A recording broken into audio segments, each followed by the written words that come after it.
மக்கள் மிகப்பெரிய அளவில் மனதளவில் தயாராகிவிட்டார்கள். 2026ஆம் ஆண்டு நடக்கப் போகிற தேர்தலில் திமுகவிற்கு முடிவு கட்டுவது என்று மக்கள் தமிழகம் முழுவதும் முடிவு செய்து விட்டார்கள். தமிழகம் பார்க்காத ஒரு பேய் ஆட்சி, காட்டாட்சி நடந்து கொண்டிருக்கிறது.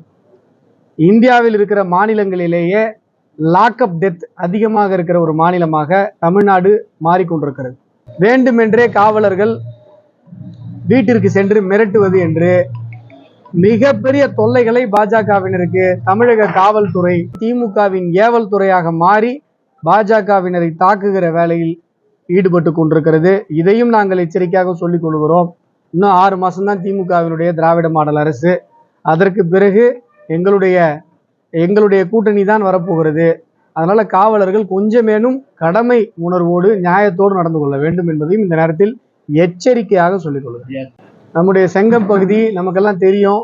நெல் விவசாயம் பெரிய அளவில் நடந்து கொண்டிருக்கிற ஒரு பகுதி. நெல் அறுவடையான நெல்லை மார்க்கெட் கமிட்டியில் இல்லை கமிட்டியில் கொண்டு போய் நெல் கமிட்டியில் கொண்டு போய் போடணும்னு விவசாயிகள் நினைக்கிற அந்த நேரத்தில் செங்கம் பகுதியில் கமிட்டி சரிவர செயல்படாமல் இருக்கிறது. முக்காவாசி நேரம் மூடப்பட்டு இருக்கிறது. தனியார் மண்டிகளினுடைய அரசியல் லாபியினால அந்த அரசியல் லாபிக்கு அரசாங்கமும் ஒத்துழைத்து இங்கே கமிட்டி மூடப்பட்டிருப்பது நெல் விவசாயிகளிடையே மிகப்பெரிய அதிருப்தியையும் சோகத்தையும் ஏற்படுத்தியிருக்கிறது. நெல் கமிட்டி முறையாக திறந்து வைத்து நடைபெறுவதற்கு உடனடியாக நடவடிக்கைகளை மேற்கொள்ள வேண்டும் என்று பாரதிய ஜனதா கட்சியின் சார்பில் இந்த நேரத்தில் நான் வலியுறுத்தி சொல்லிக் கொள்கிறேன்.